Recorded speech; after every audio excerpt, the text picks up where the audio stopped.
It cut through the glittering lunch crowd like a knife through silk, sharp and desperate, forcing heads to turn even though most of them didn't want to. On the steps of a luxury hotel in downtown San Francisco, California, where polished glass reflected the sky like a mirror, and the air smelled of roasted coffee and expensive perfume, a little beggar girl ran barefoot across the marble as if her life depended on it. Her hair was tangled, her dress too thin for the chilly breeze coming off the bay, and her face carried the kind of hunger that doesn't just live in the stomach, it lives in the eyes. She reached out with trembling hands toward a man in a tailored navy suit, the kind of man who moved through the world like the world belonged to him. Her voice cracked when she shouted, "Don't eat that!" And for one strange second, even time seemed to pause.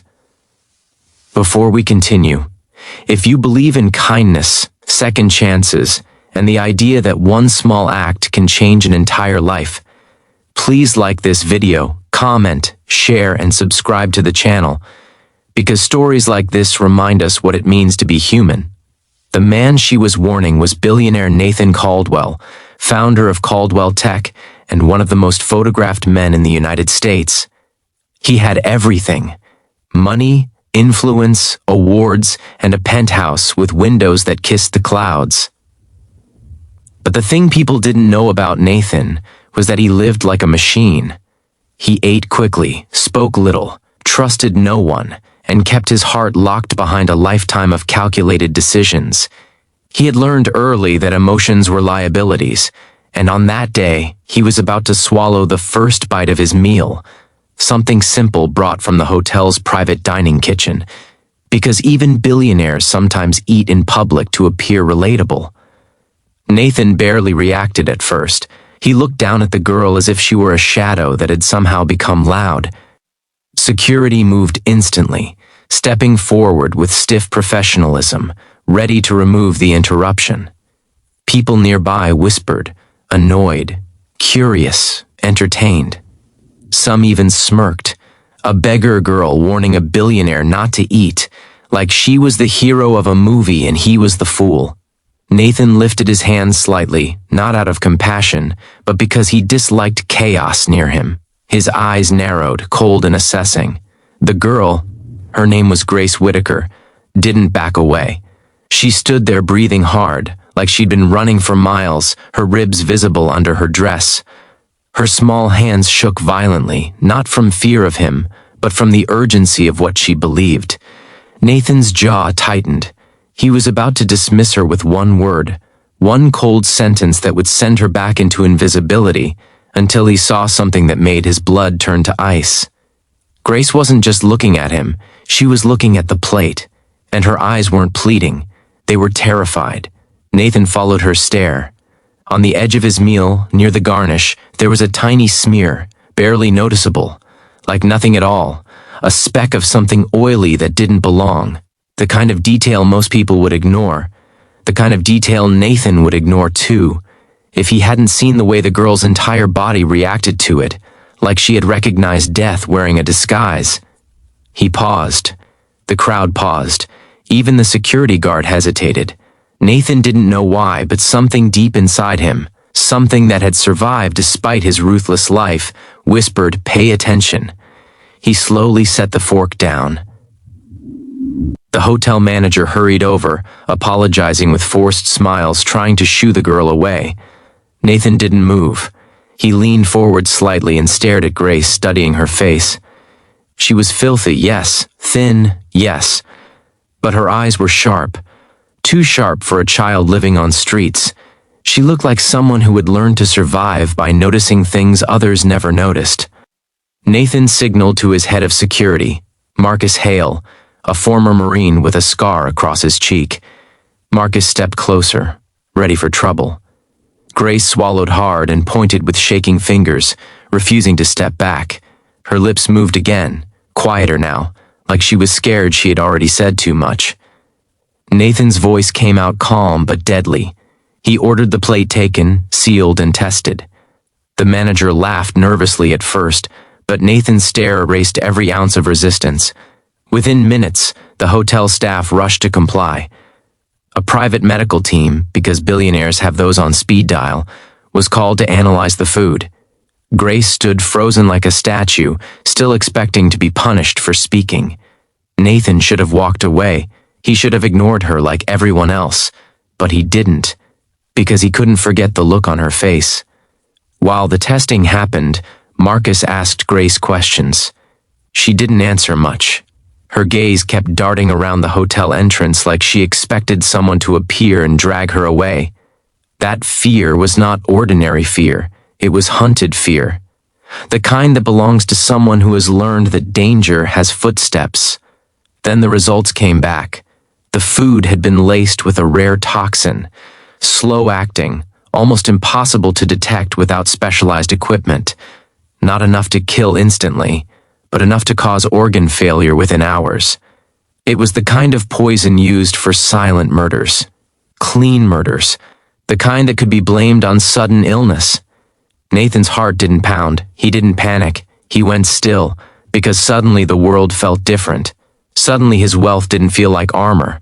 It felt like a target. He looked at Grace again, and his voice dropped low. He asked how she knew. Grace's eyes shimmered, not with tears yet, but with something close. She admitted she'd seen a man near the kitchen service entrance earlier. She had been there because the hotel threw away leftovers, and she waited behind the dumpsters like a ghost. She saw the man slip something into the food tray while staff weren't looking. She didn't know the man's name, but she knew his face. She said she recognized him because he had come around before, watching her, asking her questions about who she saw behind the building. Grace wasn't just a beggar, she was a witness. Nathan's security tightened instantly. Police were called. Hotel footage was reviewed. The man Grace described appeared on camera for only seconds, face partially hidden by a cap. But Grace's description matched the footage perfectly. And when police started digging deeper, they found something worse. This wasn't a random attempt. It was planned. Someone wanted Nathan gone. Nathan should have been grateful and left. But instead, he did something no one expected. He told Marcus to bring Grace with them. Not because he was kind, because he was smart. He knew one truth about danger. The person who saved you becomes a target too. Grace sat in the back of Nathan's black SUV, clutching a bottle of water like it was treasure. She didn't drink much. Her eyes stayed on the window, watching the city slide by. Nathan watched her in the reflection of the tinted glass, noticing the bruises on her arms, the dirt under her nails, the way she flinched when the car slowed near strangers.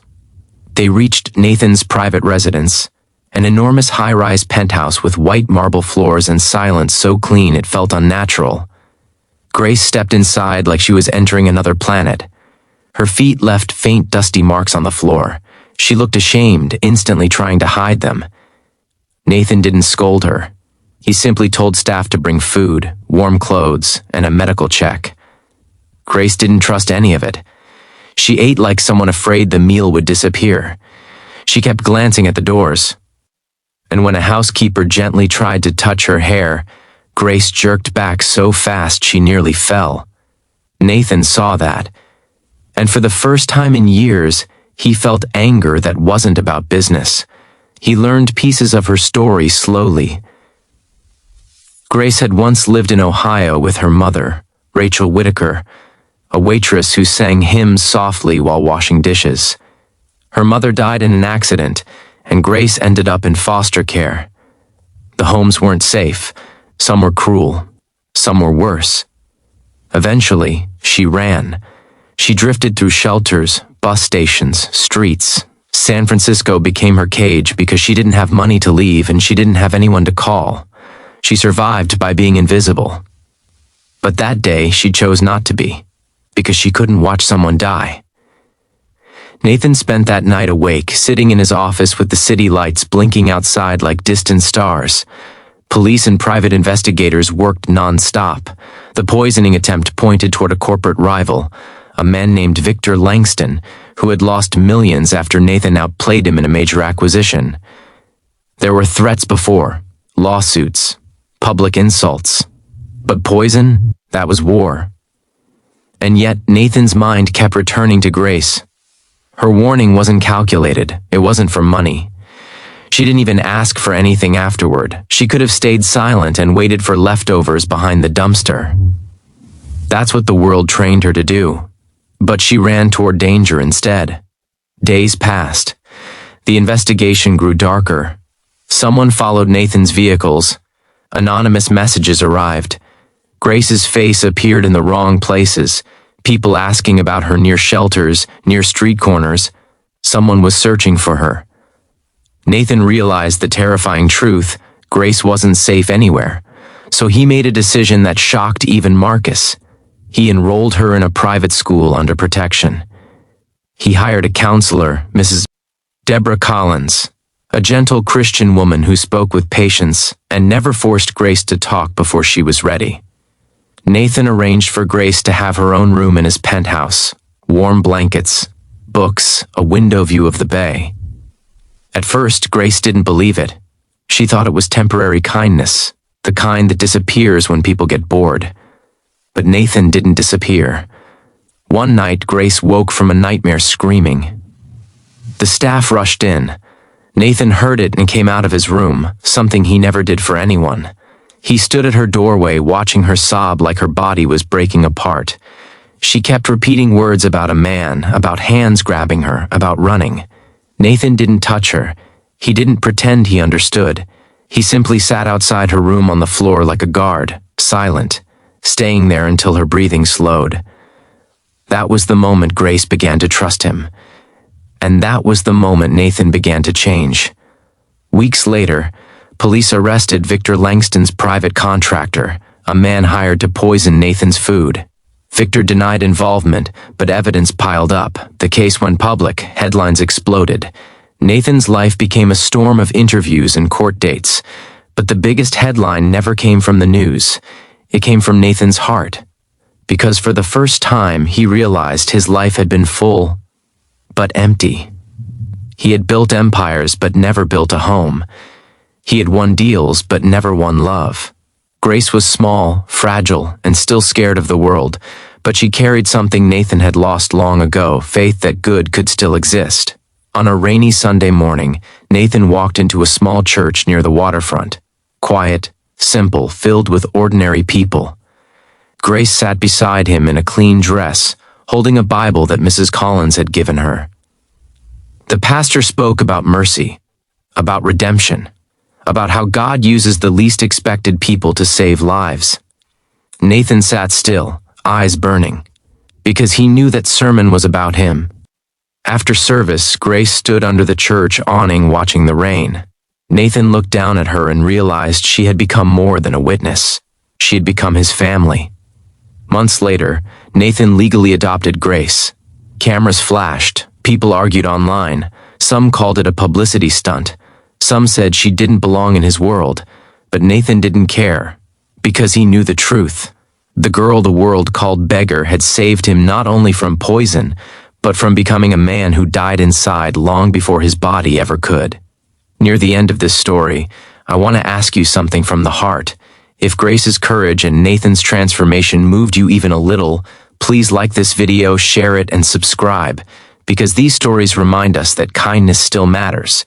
And before the ending, I have a special request. Comment below right now with the words "I choose kindness" so we can spread this message together. On the anniversary of that day, Nathan took Grace back to the same hotel steps where everything changed. The city looked the same, cars rushing, people busy, strangers ignoring strangers. But Nathan and Grace were different now. Grace placed a small bouquet of flowers near the side entrance, where she once waited behind dumpsters. She closed her eyes and whispered a prayer for the girl she used to be, the girl who was starving, terrified, and invisible. Nathan stood beside her, not as a billionaire, not as a man above everyone else, but as a father. He looked at the crowd passing by, and he finally understood the greatest truth of all. Sometimes God doesn't send help in a suit. Sometimes God sends help barefoot.